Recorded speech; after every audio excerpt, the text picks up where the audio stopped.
Cool to open it. Yeah, man, how's the week going? The week is going good. It feels like the weeks are getting longer the deeper we get into this cycle. But I feel like I was going over some of your notes before today, and I'm just like, Jesus, all this happened this week. This is It's crazy, man. It's wild how, I mean, this is show 32. So I guess been doing this for, I don't even know what that adds up to, but whatever. When we started it was like I was scraping the internet to come up with like crypto related topics, and now I have to, like, even since the thing I sent you yesterday, I had to trim it down. I'm like, we're not even gonna come close to talking about all this. So yeah, 100%. It'll be fun to try. It'll be fun to try. Yeah. All right, Peace. Let's do it. Let's theme song, and then we'll get Chris up here and get things rolling. Cool.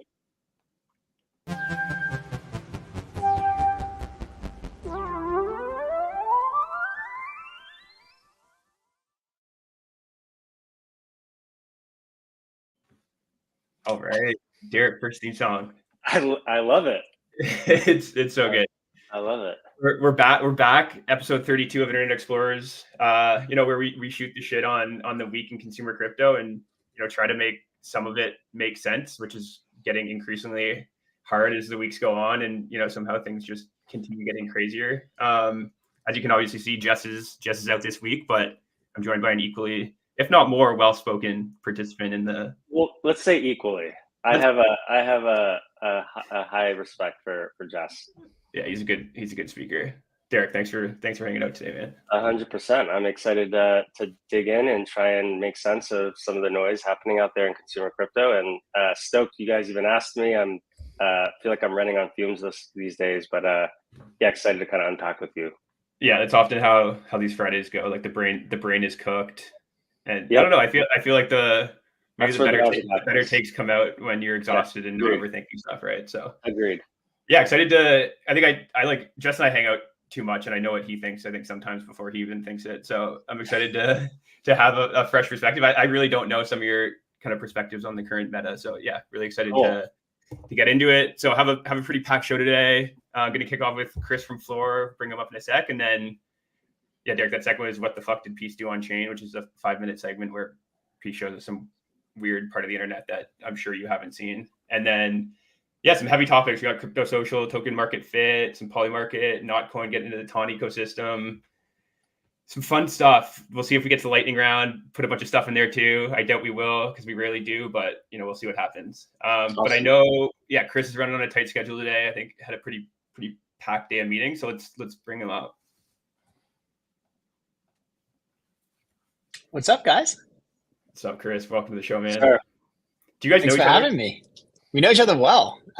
So Derek's actually a longtime supporter of Floor, investor in our first round, and just generally a great, smart guy to have in your corner. So it was really funny when you said Derek was going to be out there with you. I was like, oh, cool. It's great. That's awesome. That's why you said yes, right? No, I'd say yes to you any day. Nice. Go.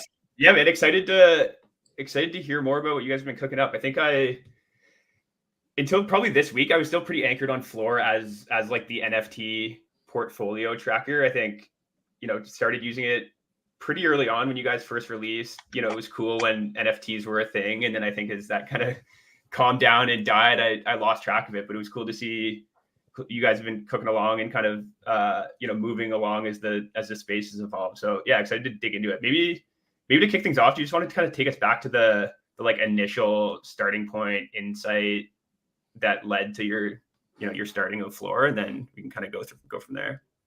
Yeah. So go all the way back to September 21.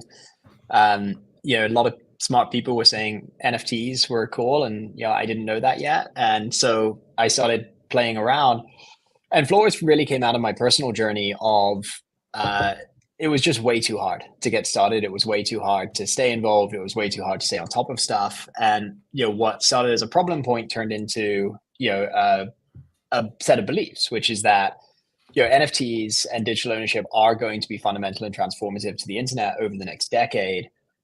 There is no desktop computer browser extension revolution of 2024. That's just like not how it goes down.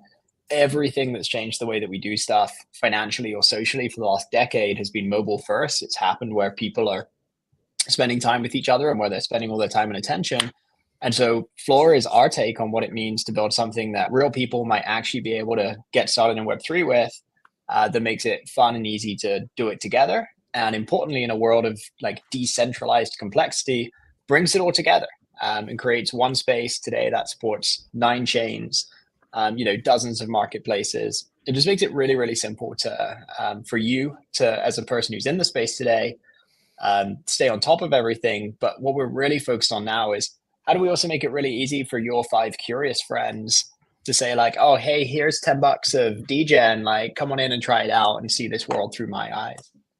That's one of the big motivations for launching some of the stuff we did this week, like the wallet and all of that. Nice, very cool. And yeah, I guess you're sitting at kind of the intersection of a bunch of pretty crowded markets, maybe with wallets and on-chain social feeds and portfolio trackers and kind of all the stuff that you've bundled into a single product. So I'm curious how you're seeing, I guess, Floor differentiate within that. Is it just by having this kind of mobile first bundled experience, or I don't know, is there kind of another insight here? What do you think it's going to take to win? So I got the really fortunate experience back in 2011, 2012 to be part of building Venmo. And Venmo was a really interesting product in the US because it was the first time we challenged the idea of a product should be social or a product should be financial. And it should be social and financial. And I think that Web3, because of, it is a native medium for the intersection of those things, but decentralization just creates so much complexity. The other kind of requirement is aggregation. And so there is going to be a front end that combines mobile, aggregation, social, and finance, and creates that kind of intersection point that is so high leverage and so convenient for users that you can kind of capture and keep and gain a bunch of attention. There'll be a bunch of people who try to do that. I don't think there are any today really that are actually trying to do that. And I think there are lots of really awesome, credible folks who could take a crack at it when you look at the people who make wallets today. But wallets today are really just like signing key managers. Like we're not looking for Web3's 1Password moment. We're looking for Web3's Twitter moment, their Google moment. And I think a lot of those other folks will come more in this direction of discovery integrated with the places that you manage your money. But what Floor's really focused on is the parts of decentralized finance that you might actually want to do with friends. And I think that's where people are going to start getting involved. That's what we're really excited about. Chris, I'll jump in. I've been watching you build Floor for a long time, and I think you've done an amazing job navigating as the metas have changed, as new information has come to light. I think there's definitely been consistency and like a through line you can chart back. And the product just feels like a more robust and refined product than where it started, but it's kind of like meeting the market where it's at. I'm curious, what would you say has been the biggest change in consumer behavior that you've noticed over the last couple of years, and maybe what's been the thing that has surprised you that has kind of remained the same? Like any of those core insights that you could share? So from what people are doing is changing. Where people were buying $50,000 pictures of monkeys and looking at them and ostensibly enjoying the art a while ago. I think we're seeing a movement into the different classes of assets that people are collecting. The thing that's really surprised and delighted me though is actually seeing miniature software units getting created, kind of these token accelerated, token enabled dApps that allow people to do things, explore new things that are really only possible when you can add a token to them or some tokenomic device to them. That's been the bit that I think enjoyed the most. For us at Floor, NFTs was the word, but Floor's always been the place for the intersection of tokens and culture on your phone, and the ways in which people are exploring culture through tokens have changed. Previously, it was purely visual NFTs that you could look at and feel. Today, meme coins occupy a lot more of that space. I do think NFTs will actually retake part of that position and later in the year. Similarly, micro dApps are starting to take some of that place. And importantly, and I think this is the thing that I'm most hopeful for, people are learning how these 3 things compose together to create holistic consumer experiences using each of the tools for what they're good at. So I think NFTs as a store of value actually have a lot of flaws. A membership club where the only way to realize the value of it is to leave the club is like a fundamentally flawed concept. But when you compose NFTs and ERC20s and dApps, like all of a sudden you can create this really interesting fluid movement of membership, opportunity, value exchange.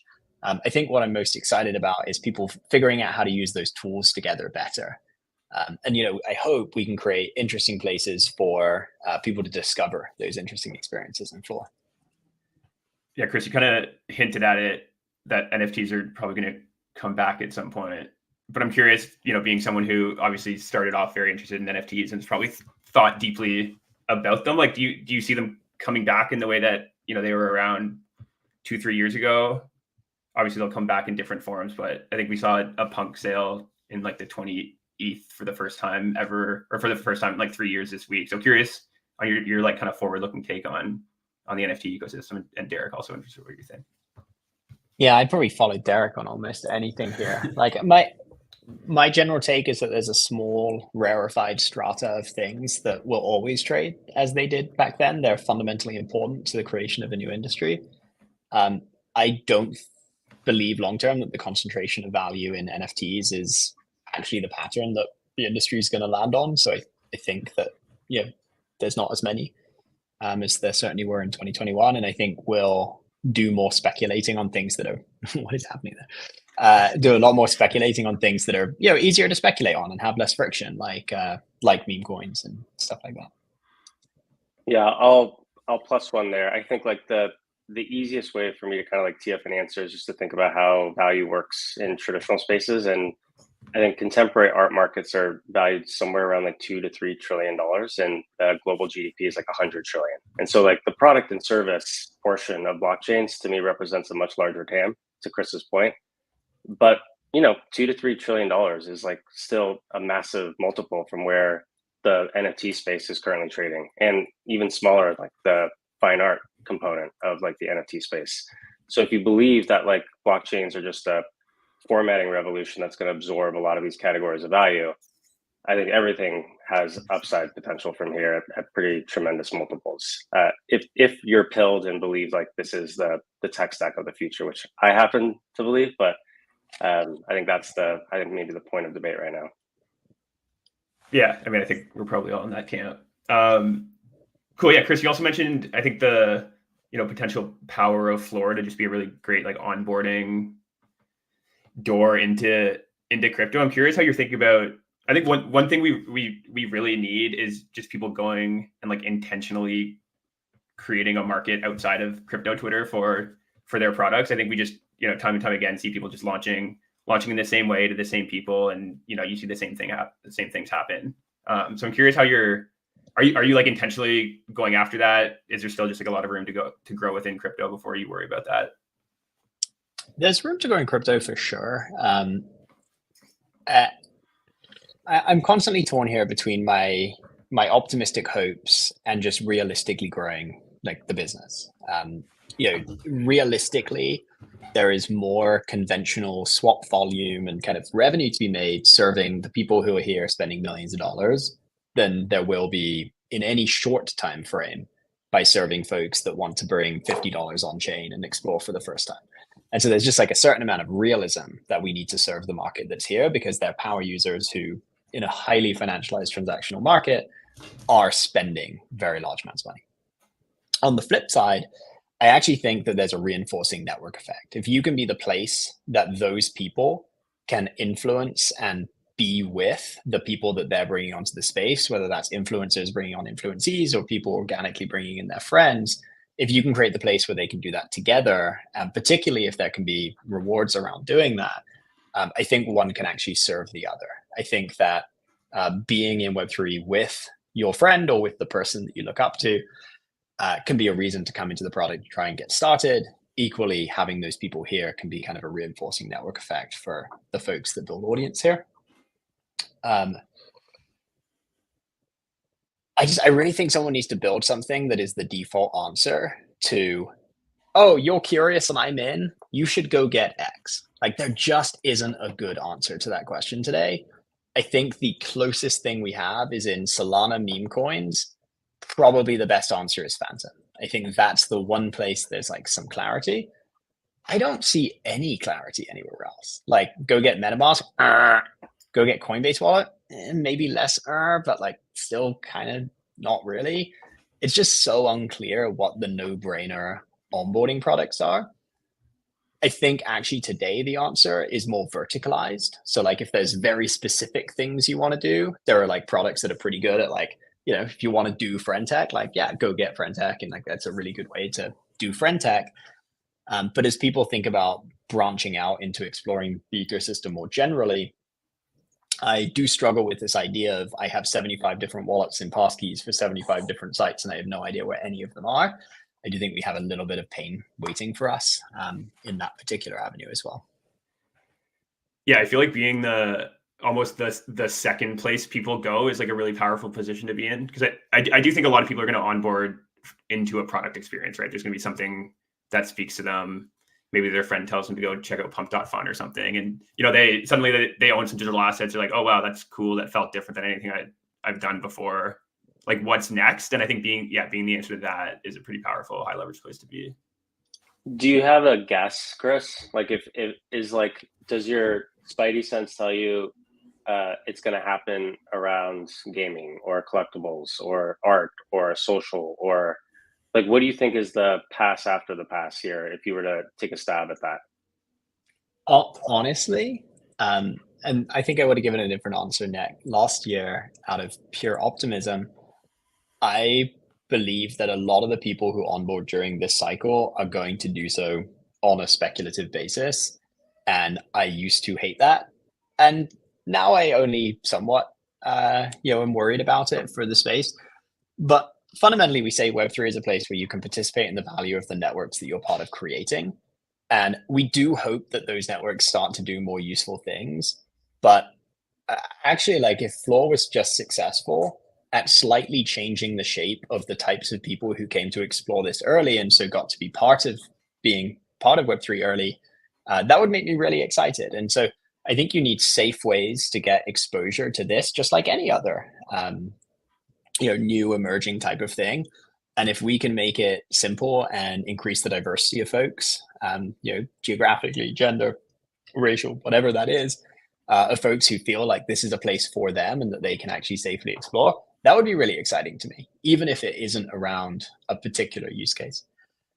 I do think we'll see a bunch of gaming stuff. I think gaming is just a place that lends itself so naturally, and the only reason it wouldn't happen is challenges with established players not knowing quite how or being kind of against it. But I actually think there's a lot of places that we're going to home grow things in time that actually could eat up things that have been created from the outside in the past. I'm so curious because it's like, it's really interesting. Yeah, I like that you were saying you're like less bummed about it being a speculative thing. And I just, I don't know. I've only been into crypto for the 4 years now. So I'm a first cycler, and like, it feels like there's this desire to grow up or something. And I feel almost like every single crypto cohort has that same desire to grow up, where the people before them made tools slightly easier to use. They come in and are like, yeah, now we can add this use case because this is what makes it actually make sense. And then the people before them are like, yeah, but no, not like that. Like, that's not what it's for. And then we make it easier to use and more people come in and they start doing something new. And we're like, but not like that. And all along the way, there just becomes this increasing social legibility that is like speculative, yet entirely social all the way down. And yeah, I can't tell if it matters if it's gaming or if it's some new way to stunt online or something like that. But I just think it's all these tensions are just interesting. And I just had to say that out loud, I guess. No, you're right. Like if you zoom out, the thing that I'm most excited about is I think Web3 gives us the apparatus to allow 1 billion people to be entrepreneurs and to create their own like little one-person shows where if you can capture the attention of a group of people, there is a native financial currency on the internet. That means, if you're at a hut somewhere, like you have just as much ability to actually transact and turn that attention into real financial upside as someone sat in New York City in a studio. The only thing that Web2 was ever successful at really financializing in that area is people taking short videos of themselves and putting them on the internet. And I think we're going to see that explode into 100 categories of people who practice some craft online, can get a small following, get a small group of people's attention. We now have tools. And this is why I think meme coins, while we're doing some pretty absurd things with them, are fundamentally so important. It is financializing attention. And that is like a new primitive that you can then use to turn to things like that and allow people to actually create value.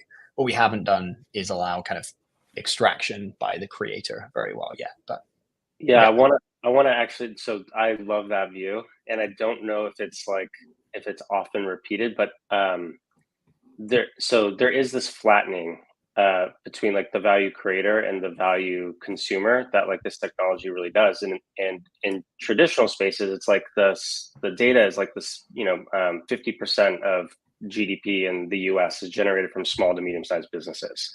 And if you think about it, like this technology is actually pretty decent at allowing that number to probably increase over time. And if for nothing else, then the early things like artists being able to monetize their art for the first time, or musicians being able to launch meme coins for the first time, or indie gamers or indie game studios with less than 5 people being able to launch a network that trades at a $25 million market cap. These aren't like home runs, but like in the aggregate, like the technology is working and adoption is happening. And I think maybe the reframe that I would like double click on that you're mentioning here, Chris, is I think instead of looking for like what's the killer app or the killer use case, and recognize that like by virtue of just individuals being able to create livelihood in a much more meaningful way, that could actually be one of the killer ways to kind of frame this technology revolution. I love that. Yeah, it's just like blowing open the optionality of how you can exist and make money online. And I think even just the shift from like, in Web2 venture capital, it's like it's a 0 or it's a 1000x, and even just like the ability to have you nailed it. A 5x is like it's just a completely new thing. You're nailing it right now. Exactly. Yeah. All right, Chris. Yeah, I know we're over time. Appreciate you jumping in here. Could talk for hours, but it was great to hear the kind of vision for Floor. Yeah, what's the thing to do if people are kind of intrigued about the product? Yeah, come tell us how to make your ideal home for you on chain in your phone. Floor.fun, get the app. There's in-app chat support. Myself and Christine, my co-founder, pretty much will be on that a lot of the time, that and a couple folks who help man it. We really, really are serious about taking everyone's feedback to create the product that is right for you. And so the majority of features, one way or another, come from people just like you, who like, hey, I wish you did this. I'm like, great, let's do it. Thank you so much for having me. I really wish I could stay for an hour. I could literally chat with you guys forever. We'll do it again sometime. This is fun. All right, dude. Right on. Easy, man. Peace.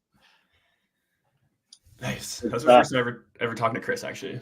Chris is awesome. And his co-founder, Christine, like goated founders. Those guys are amazing, super sharp on product. And I think he undersold how attentive he is to like feedback and like baking that into the product, because that's honestly like we're exceptional at that. And you guys were you like early investors? Yeah, we were early investors in Floor. Very sick. All right, Peace, what do you got for us? What the fuck is Peace doing on chain?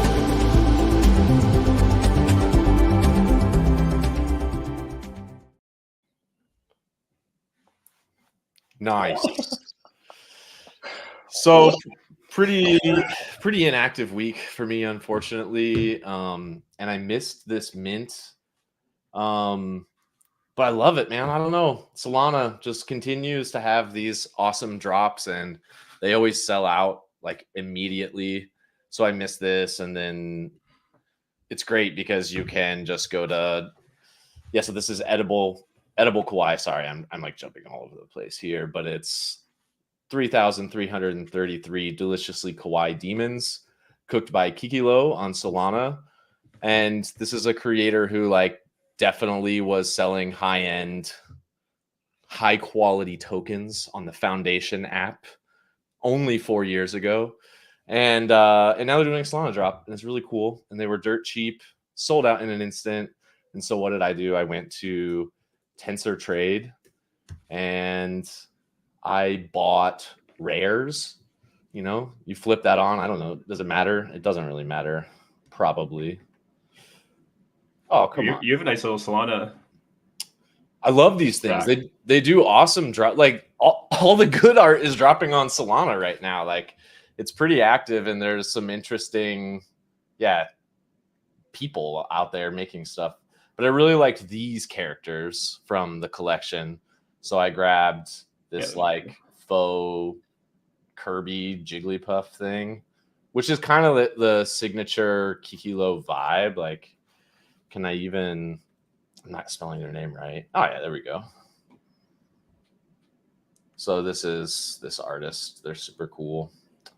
And yeah, like the rares are going for the high price of like $50 or something. So it's beautiful, isn't it? It's a fun thing. And the thing that I need to do that I'll report back on is I need to bridge my Soggets to Bitcoin. Absolutely pathetic that I haven't loved. Yeah, I was liking seeing the Sogget action on floor. But this is the creator of Bitcoin Puppets, and this is an NFT collection that they have on Ethereum from a couple years back, and we're bridging, baby. We're going to the mother chain. So I'll report back once I compress this little shit and inscribe it, and maybe that'll be next week. So that's what I've got going on.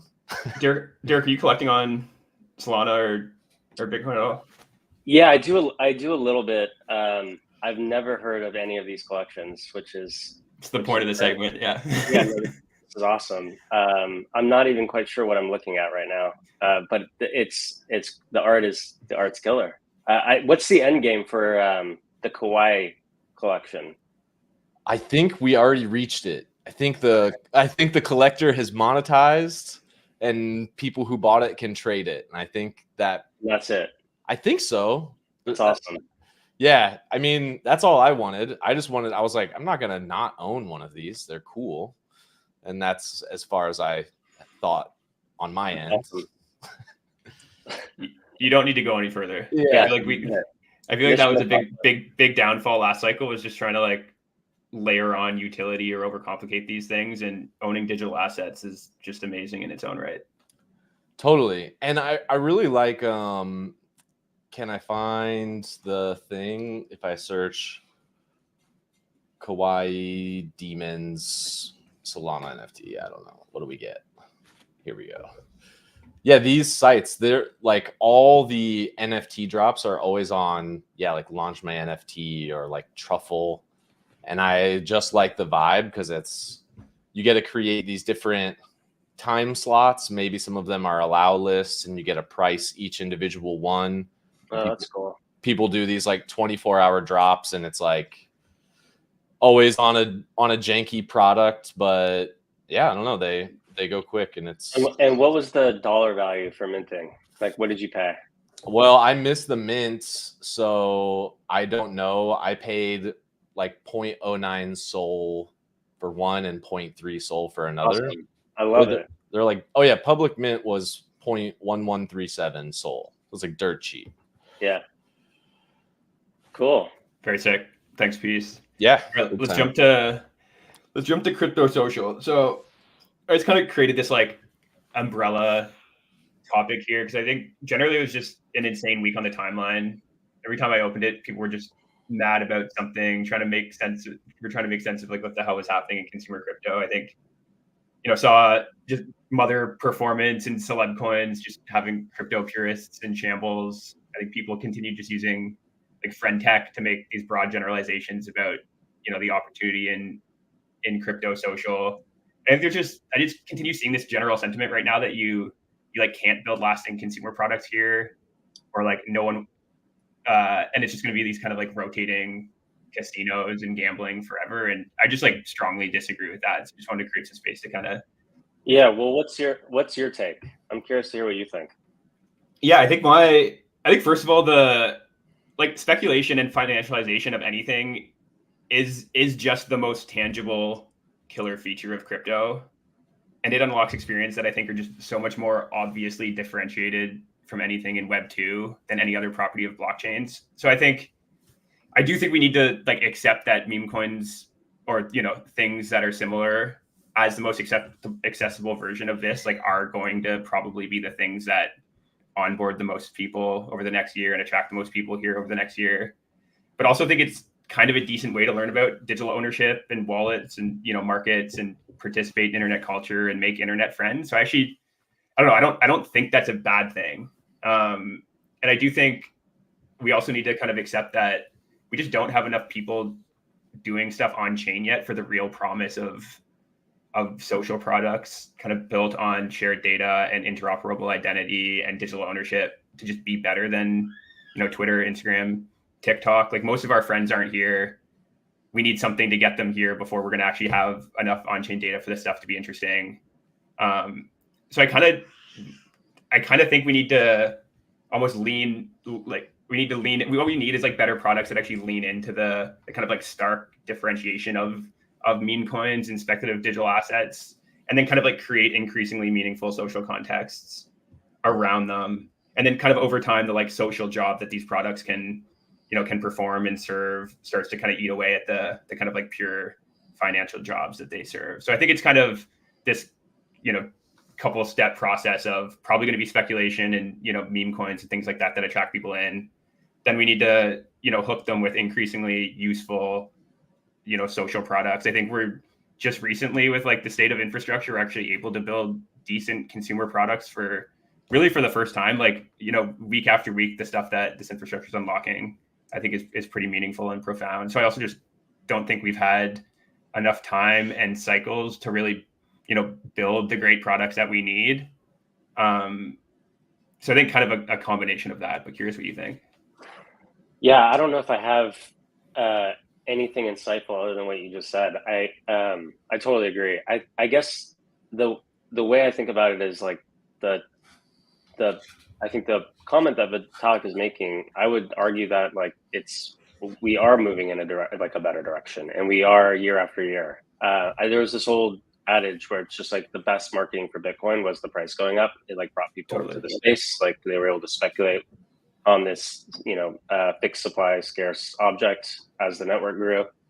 And I think if I like look back over the last 15 years of this technology, it just feels like the pipes and plumbing continue to get refined and better, and new use cases start to emerge. I mean, like 4 or 5 years ago, like if you were going to say like we want to put a full-fledged game that leverages blockchain as an environment, like it's just like there wasn't the infrastructure for that, just like there wasn't for social or for art, for collectibles, for other consumer use cases. And I think what will end up happening is like as more people come into the space, some percentage of them will have some of this donative intent that Hayden and Vitalik, I think, are kind of like promulgating here, and they'll build with that kind of baked into the core product loop, and they can move and continue to grow in that direction. And yeah, I guess like this tech stack is so like neutral, right? Like anybody can do anything with it. And so like the truth is like everything's kind of working. Like more people are coming into the space than leaving year after year.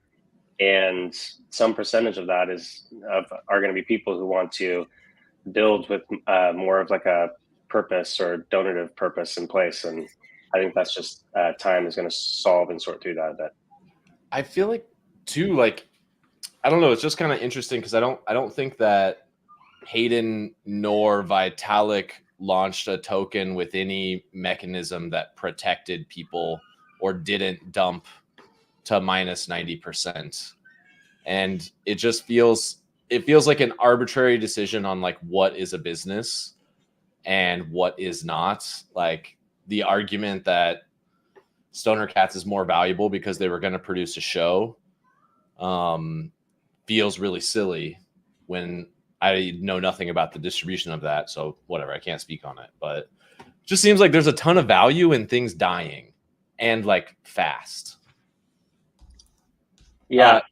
I say that during Free Wi-Fi, somebody said this thing to me that I couldn't, they started talking about the trail of bodies in tokens and just like which I thought was really interesting because you make a token, you LP it, you lock and burn it. That just literally lives forever. And on that minus 90% is when community forms or people who actually value the thing or people who really want to build, create the value versus just like whatever, the 2018 Ethereum pump, you know?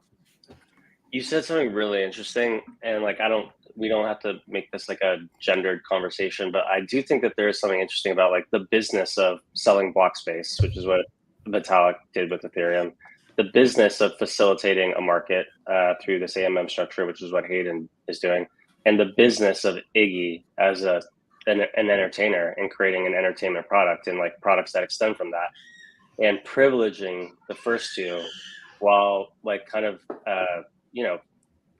I think talking down to like that third category. And I see what Iggy's doing, and I think it's like a very interesting use of the technology. Like this is what it means for someone to create a product and service on top of block space.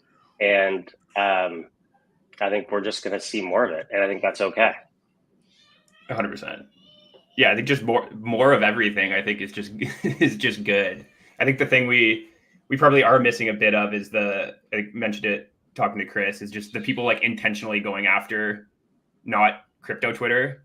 And actually we talked a bit about it last week with Fantasy Top, and had this kind of successful month targeting crypto Twitter, bunch of usage. Now it's kind of really fallen off. But I think now they have this interesting opportunity to say, okay, cool, that worked. We learned a bunch, tested the mechanics. Now let's go try this at some intersection of like crypto enthusiasts and like reality TV stars, and try to like really use this game as like an extension of their these people's fandom as much as it is like a financial product. So I think we just need more people to just like intentionally go try things like that versus just it's easy to just stay in this kind of crypto Twitter bubble because it's comfortable and we all know it, but we need the people doing the hard work to go. Yeah, I think that's right. Yeah. I'm curious to hear from both of you guys what you think of maybe some of like the more purpose-built social finance projects right now. I think I saw a tweet up there around FriendTech. I'm curious to hear, this is something that I'm thinking about quite a bit. Curious to hear what you guys think is working and not working here. Peace, you want to go ahead? I don't know if I have any real strong opinions other than there's no way anyone is going to vibe me out of FriendTech. Like, I already put that money in FriendTech, I don't know how long ago, expecting to never see it. And every time I log in, I have a portfolio value that is higher than I think it should be. And they gave me free money. So like, yeah, I wasn't even that active on the thing. So there's no way that, like, that's the trail of dead bodies that I'm talking about. There's no way I'm going to sell that unless it does something really stupid. And I think there's value in that. Yeah, I think FriendTech continues to just be like ahead of the curve with some of the like mechanics they're introducing. Like they kind of not invented, but were the first, they popularized embedded wallets, right? Like that was never, it's hard to remember now, but how like shocking of an experience that was to just be able to sign up. Yeah, it was awesome. And just it was like, that was just a completely new thing. And then suddenly there were, this kind of compounding kind of snowball of people following their footsteps. And I think, even though the product leaves a lot to be desired, I think they did something like that again with the, kind of contained world that they built, like having their own native decks to be able to kind of capture the fees of trading their token, really like treating their token, I think, as a product, which we'll talk about next, and like a core part of this experience. And I think like, you know, the app usage is one piece of it, but I think the token is just another piece of it. And there's kind of strong mimetic value there. People, you know, are having fun playing games around it. And I think there's a lot of value there. So I love the continued friend tech experience. You know, of course, I would love the product to improve a bit and, you know, that get cleaned up. But I think it's a great experiment. Also I think continue just to be fascinated by the, you know, like Unlonely and Pump.fun and these kind of like meme coin centric social products. I think like increasingly, you know, Pump.fun, like you can just go and scroll and have like a pretty quick sense of like what is like the top, like the current like mimetic meta. What's trending, but a financial economy. Right. Which is crazy. And then now people can like live stream directly on this site. You know, you can follow people. Like it's, you know, it's evolving into this social product on the foundation of this as like meme coins, as this like entertainment vertical. And I think Unlonely's kind of been on a similar thing for a while. So I think it's all, to Peace's earlier point, like it's all social and it's all fi. And I think there are lots of ways to build, you know, social fi experiences. And yeah, who knows where it's going and how you build kind of lasting sustainable value there and, you know, retain users for 6 months, if not a couple of years. But I don't know, I'm pretty confident someone's going to figure it out soon. Yeah, I think that's totally right. I think the only thing I would just like plus one that you just said is it feels like the ingredients are here, and now it's just a matter of like configuring them in the right set. It's like we have cheap block space, we have fast settlement, we have things like smart wallets and embedded wallets, we have you know, single state or no bridging on Solana, or just like very easy seamless migration from your Coinbase account to Base. We've got you know, like experimentation around like tokens that's happening in different ways, and it feels like we're now at that point where like someone or all of these people at some point are gonna like crack on some core insight, and it'll be exciting to see how things evolve from there. But I tend to agree. It just feels like things are right. Yeah, I think just oh, go ahead, Peace. I was going to just say the two things that are missing, the two ingredients are good posts and good drops. Motherfuckers just aren't posting like they used to be. I tell you what, there was some new ideas on Twitter, and now they're rehashing them. No, I don't know. I'm kind of, I'm just. Well, I like this. What do you mean by good drops? Just like new product features or runs or like ideas? What do you mean? Honestly, I think that NFTs haven't died. I just think no one has done a good drop. Like every good drop kind of like shattered people's understanding, or it was like a surprising thing. And we're all so fatigued and burnt out on that it's gonna, like, we're healing. And eventually someone is gonna do a drop that reawakens our imagination, and hopefully people get out there and start making some inspiring posts as well. And like that's, I feel like I sound facetious, but I actually think we need more thought leaders. We need more thought leaders. We need more influencers. Totally. And it has to, it also has to happen naturally, right? Because like no one was trying to do that exactly. They weren't self-aware yet, I think. In 2020, in 2021, some people were just like posting from the fucking heart. And yeah. And we need to shoot from the hip again. Yeah. I agree with that. All right, let's jump to token market fit here. So Mark Balin wrote a good article this week talk about token market fit. It was kind of building off his article from a few months ago called "To the Token is the Product."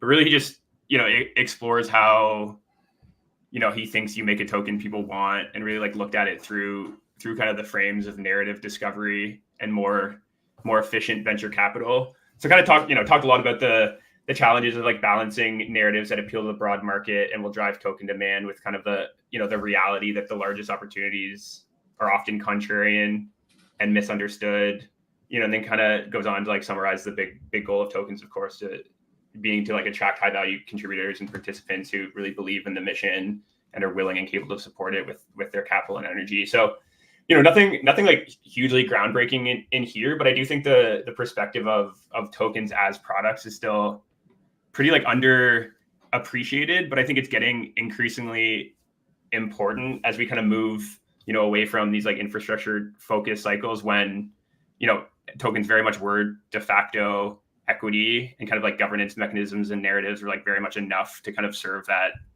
that desire and job to be done. But I think like as we move into kind of a more consumer dominated cycle, as retail participation grows, I think the tokens that, most effectively speak to kind of the like beliefs and aspirations of people and give them access to experiences that they actually want are going to capture outsized attention. And ultimately, like these are products of attention.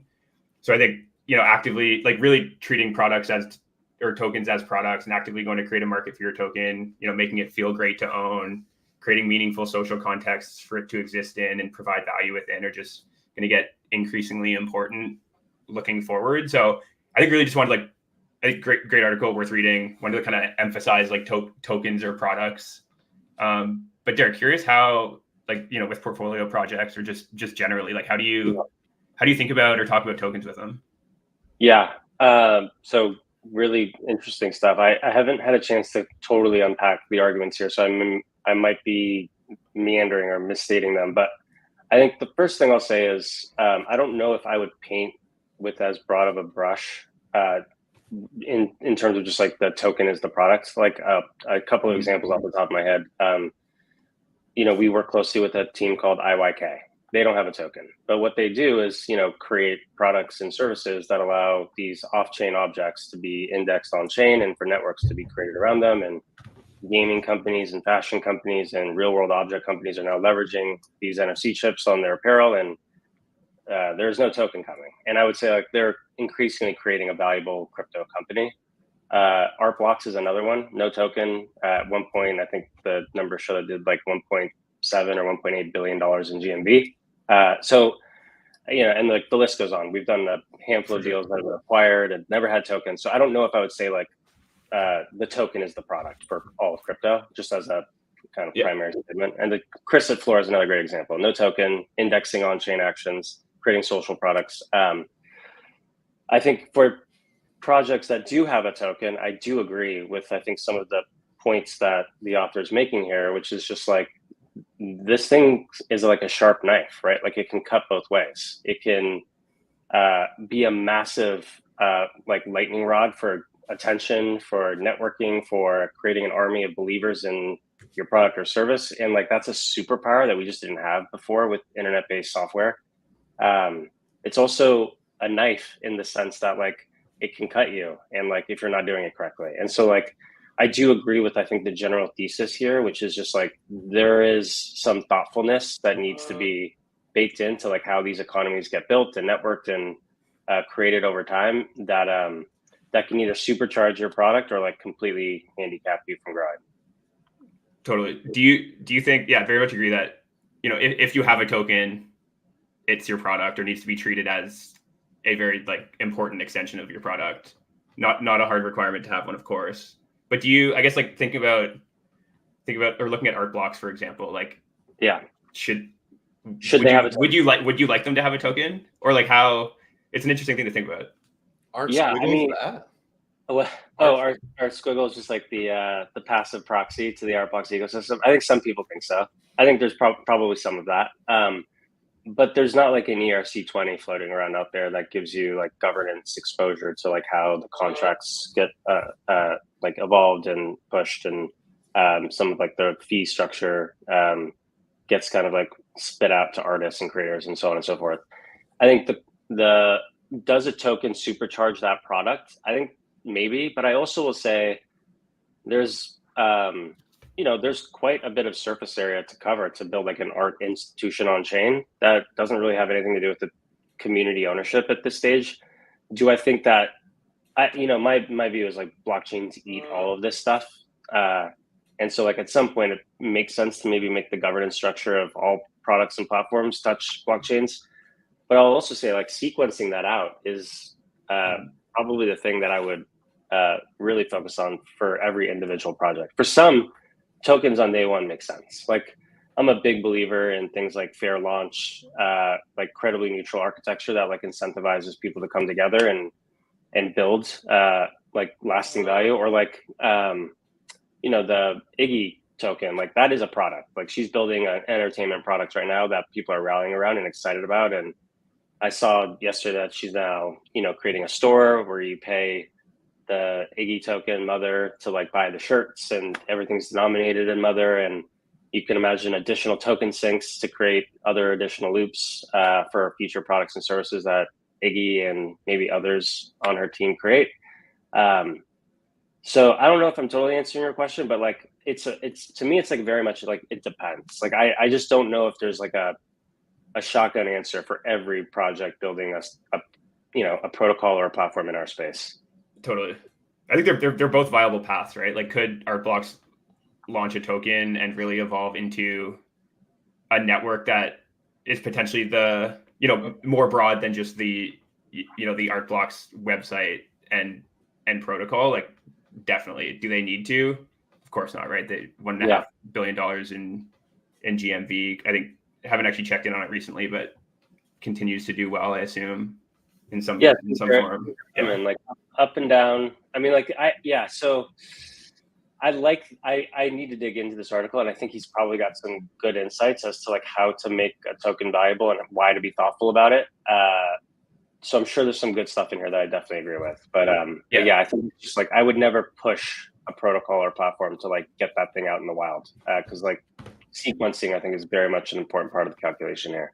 Totally. I think the risk factor is not launching one, and then someone comes into a similar market opportunity and does launch one and is able to like unravel the network effects or capture a bunch of attention because of that. Yeah, they are amazing attention creators, dude. It's like there's insane economics that people can tap into. That like that's very sexy. So like I definitely see that argument. Yeah. Nice. Okay, let's jump to Polymarket. So Polymarket had their best month ever in May, which is great. I think they did $63 million or something in trading volume, and it looks like in June they're on pace to beat that so far. So the volume's heavily concentrated on a few presidential election markets. I think like the top 4 markets, which I think it's like Republican, Democratic nominee plus election winner, is like the vast majority of the volume. But still, great to see, like, you know, chart's great to see that they're finding some fit within that vertical. I think the question that I continue getting kind of caught on with like prediction markets as a product or platform is just like you know, in this case, it's like the question of what happens after the election. And I kind of like often struggle to see the path to like broad appeal of a broad kind of generic prediction market platform. And I think but I do think the idea of them and what they unlock is awesome, but have always kind of been more interested in like vertical specific implementations of them that can really like concentrate liquidity and ultimately, you know, create more kind of specific social experiences around them. But kind of just wanted to bring this up to get, I think, you know, prediction markets are like an obvious kind of long time stated great use case of crypto. So I was curious what your kind of general view on prediction markets was. Yeah, I like them. I think they're just like you just said. I don't know if I have anything super insightful to add here, but like the data is pretty clear that like pricing future events and creating a market around them, like that's great use of the technology. It's like we're basically, you know, taking traditional plumbing for like prediction and prediction betting and putting it on a global database that's international in nature, that runs 24/7. That settles near instantaneously. And it's like, that is a perfect format for these types of markets to form. And so it's not super surprising to me that like, that we're seeing like, you know, these, the financialization of like these predictions in real time, like continue to just like go stratospheric. And I think that's just going to continue, honestly. Yeah, totally. I've been playing with Kizzy a bit. Do you know Kizzy? So it's I think you just had it up a second ago. I was trying to look through it. Yeah, it's like social media focused prediction market product. Well, I think like what's interesting and I think evident is they don't call themselves a prediction market like platform or something. They call themselves like social media betting, which is I think really a smart way build a consumer product in this space. But yeah, basically what they've built is just like a narrow vertical of prediction markets that's focused on betting on like the performance of posts or follower counts for very similar to like a fantasy top, but without the NFTs. Exactly. Without the NFTs, without like the creator involvement in any way, just pure. And I think like already, I think it's in closed alpha. I think it's going to open up soon, but I think like already it's just going to be so much more appealing to people that are interested in this than like a kind of broad, than like an order book focused prediction market. So I think there's just like tons of opportunity to kind of focus in on something like this and build really great consumer products. I think the core insight I took from Fantasy Top, which has been like, it's been an interesting product to follow, is like you can build credibly neutral markets on top of like third-party data, as long as we all kind of agree to the authenticity of the data. And like Twitter and Twitter performance is like a great use case. I think it remains to be seen. Like I would love to see like a tighter bundling of that product. Like honestly, like the holy grail is stuff that like you can't game. So it's like, things where like you can't spoof accounts, or like, you're really able to track identity, or like you can't pay for posts, and like, or there's some way to like manage and monitor that. And I think you get closer to that end state with blockchains. So like take everything that works about Twitter, put it on a blockchain, and being able to create more provably fair markets to like allow these payouts to be, I think, represent more authenticity. But with that said, like I think directionally, like this stuff is super cool, and I think we're just going to see more of it. I remember this is kind of a stupid example, and I've shared this before, but like when I was playing NBA Top Shot in during COVID, so this was like mid 2020. It was interesting because like performance of like the games that day would be reflected in how the cards started to trade. So like let's just say Luka Doncic had an amazing game or was on his path to like score a 30 or 40 bagger.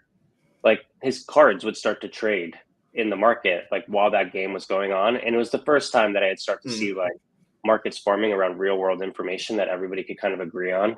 And and I think we're just going to see more of that. I think it's going to look like prediction markets. It's going to look like social products like this. It's going to look like NFT games like Fantasy Top.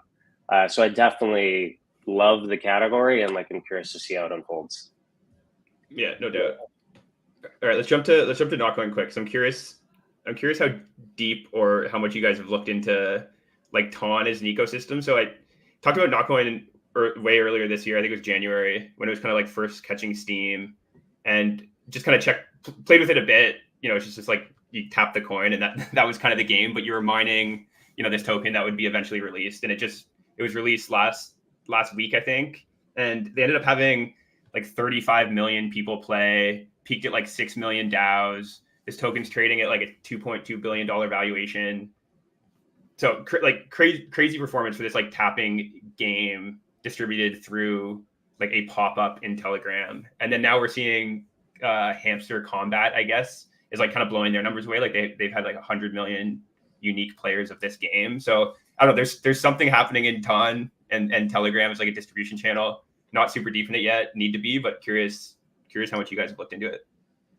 Quite a bit over the last few years. So like, I guess I'll first start off by saying there has been, I think, like this belief in like core social consumer crypto that like things need to get built from the ground up and like need to leverage blockchains in like this really unique way. Or like maybe there's a financialization component, or like there's a SocialFi component, or like tokens need to be baked in. That's like that creates a net new experience for like a consumer Web3 crypto product to like take off. Like I've been seeing folks post about that idea for maybe let's call it like 12 months. And I just like don't think that's true, right? Like they're at some point, like these things are weighed on a scale, and 800 million users trapped in like this contained like experiment with like a very killer execution around a social game that very lightly touches blockchain, and frankly it's just like a Web2 clicker or like a Web2 runner, or is just like a very casual consumer game. Like these things can get fucking big, even if they're not creating some like net new design space for like social experiences. And I think Telegram is proving that out like very quickly. Anyway, when you've got like almost 1 billion users that are spending 10 hours a day in this app, and like they're totally trapped in this experiment or experience, and like now there's blockchains and crypto and peer-to-peer transfers and protocols that can launch and games that can be abstracted inside of the experience. It's like, dude, I mean, like that's a pretty interesting ingredient mix for like something to get 30, 40, 50 million users in a couple of days. Yeah, it's crazy. Do you think, like, do you see the opportunity as being like Telegram as top of funnel or distribution for something that you like, you know, eventually pull them into some standalone product, or do you just think there are big companies to be built purely existing within Telegram? Yeah, so I would say the investable surface area for like apps and protocols and things building on top of Ton and within Telegram, I still think like, you know, we're still trying to sort that out as a fund, and we've placed some bets there.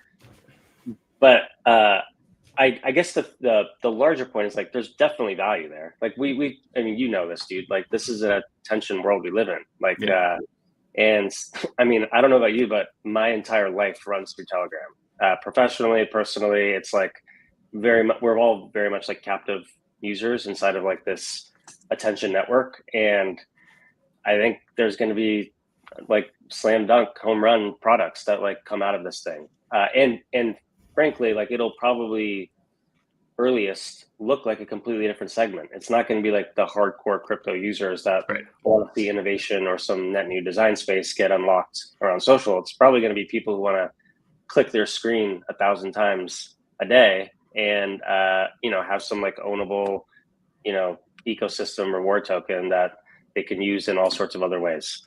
So I would say like moderately bullish and like interested to see like what comes out of this ecosystem.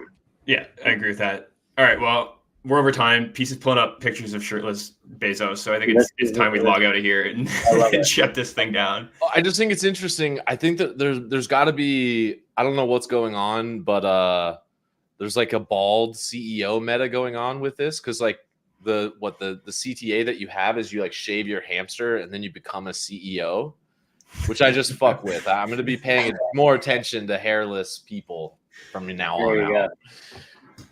Hey, I just want to say thank you both for having me on with my very mid takes this morning. I appreciate you both. I love this format. I think this is the first time I've sat through the entire thing, and maybe my favorite format in Web3. So it's fun. It's fun. It's really cool. Thank you. Thanks for having me on. And thanks for coming. Open invitation to come hang out whenever you want. Peace. Thanks for doing your thing today. Thanks time, everyone, for showing up, and we'll see you next week. Thanks, guys. Take it easy. Take care.